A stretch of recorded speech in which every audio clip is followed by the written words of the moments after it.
Hello everyone, আসসালামু আলাইকুম। আশা করি সকলে ভালো আছেন এবং সুস্থ আছেন। আজকে আমরা কাজ শিখবো হলো বুকমার্ক অ্যান্ড ক্রস রেফারেন্সে কিছু আমি ধারণা দিয়ে দিব আপনাদের। ঠিক আছে, এই যে দেখুন এখানে আছে আমাদের হলো বুকমার্ক আর হলো ক্রস রেফারেন্স। তো ক্রস রেফারেন্সের আমি হালকা একটু ধারণা দিব এবং বুকমার্কের সম্পূর্ণ কাজটা আমি আপনাদেরকে শিখিয়ে দিব। তো এখানে ধরুন আমি কিছু টেক্সট নিলাম, ঠিক আছে। তো টেক্সট থেকে ধরুন আমাদের এইখানে একটা শব্দ আছে যেটা হলো ওয়ার্ড প্রোভাইডস। তো ধরুন সাপোজ আমি এই ওয়ার্ডটাকেই দিয়ে বোঝাচ্ছি। তো এই ওয়ার্ডটা আমাদের ধরুন কোনো এক সময় এটাকে আমাদের সার্চ দিয়ে খুঁজে বের করতে হবে, ঠিক আছে। তো এই খুঁজে বের করার জন্য এই সার্চ এ ওয়ার্ড প্রবেশটাকে আমরা এইখানে সার্চ দিয়ে খুঁজে বের করার জন্য আমরা বুকমার্ক করে রাখবো, ঠিক আছে। তো এটাতে ক্লিক করার পর আমি যদি এইখান থেকে বুকমার্কে একটা ক্লিক করি, তো ক্লিক করার পর দেখুন আমাদের এখানে একটা অপশন ক্রিয়েট শুরু করছে।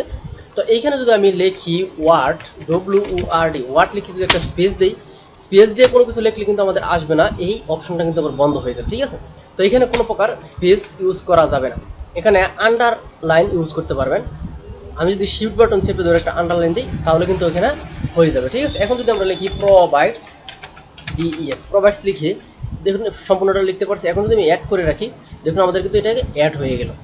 তো ধরুন এখানে আরেকটা সেভ টাইম নামের অপশন আছে, এই সেভ টাইমটাকে আমরা পরবর্তীতে খুঁজে পেতে চাই। তো এটাকে আমি বুকমার্ক করে রাখতেছি, ঠিক আছে। SAVE সেভ আন্ডারস্কোর এখানে TIME টাইম। তো এটাকেও আমি বুকমার্ক করে নিলাম, ঠিক আছে। তো এখন আমি বুকমার্ক করার পর এখন আমার ধরুন অনেকদিন পর এই সেভ ফাইলটাকে আমরা সেভ করে রাখছি বা গুরুত্বপূর্ণ জায়গায়, ঠিক আছে। তো এখন ওপেন করার পর আমাদের গুরুত্বপূর্ণ যে শব্দগুলো আছে সেই শব্দগুলো আমাদের খুঁজে বের করতে হবে।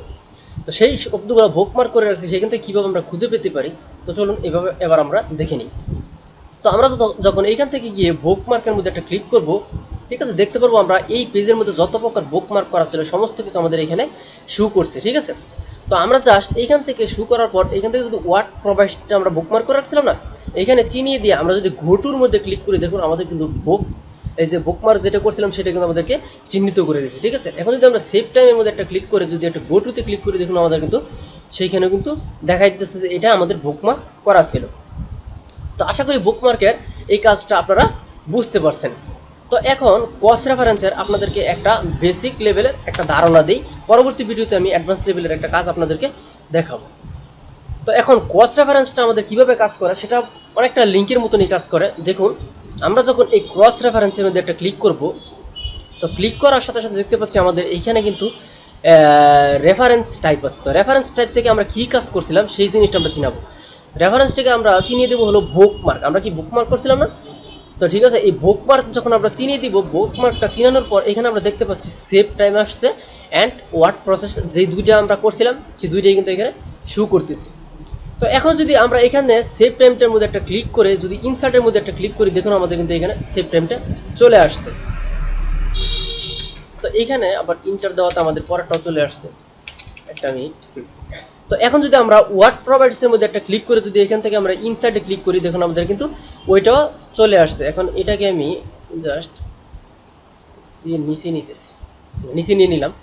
তো এখন দেখুন আমাদের এখানে কিন্তু চলে আসছে। তো এখন যদি আমি সেভ টাইপের উপরে একটা ক্লিক করি দেখুন আমাদের দেখাচ্ছে হলো কন্ট্রোল প্লাস ক্লিক করার জন্য। তো কন্ট্রোল প্লাস ক্লিক যখন আমরা করবো দেখুন আমাদের সেভ টাইমের কাছে কিন্তু চলে আসছে বুকমার্কের কাছে। তো যখনই আমরা ওয়ার্ড প্রোভাইডসের মধ্যে একটা ক্লিক করবো দেখুন আমাদের ওয়ার্ড প্রোভাইডের মধ্যে কাছে কিন্তু কার্সার পয়েন্টটা নিয়ে আসছে। তো আশা করি বুকমার্ক এবং ক্রস রেফারেন্সের কাজটা আপনারা বুঝতে পারছেন। ক্রস রেফারেন্স নিয়ে আমি পরবর্তীতে অ্যাডভান্স লেভেলের একটা ভিডিও করব, সেই ভিডিওতে আপনাদেরকে আমি সমস্ত কিছু বুঝিয়ে দিব। তো আশা করি ভিডিওটা আপনাদের কাছে ভালো লাগছে। যদি কোথাও বুঝতে অসুবিধা হয় আমাকে অবশ্যই নক দেবেন, আমি বুঝিয়ে দিব। তো পরবর্তী ভিডিও দেখার আমন্ত্রণ জানিয়ে আমি আজকের মতো ভিডিও থেকে বিদায় নিতেছি। আসসালামু আলাইকুম ওয়া রাহমাতুল্লাহি ওয়া বারাকাতুহু।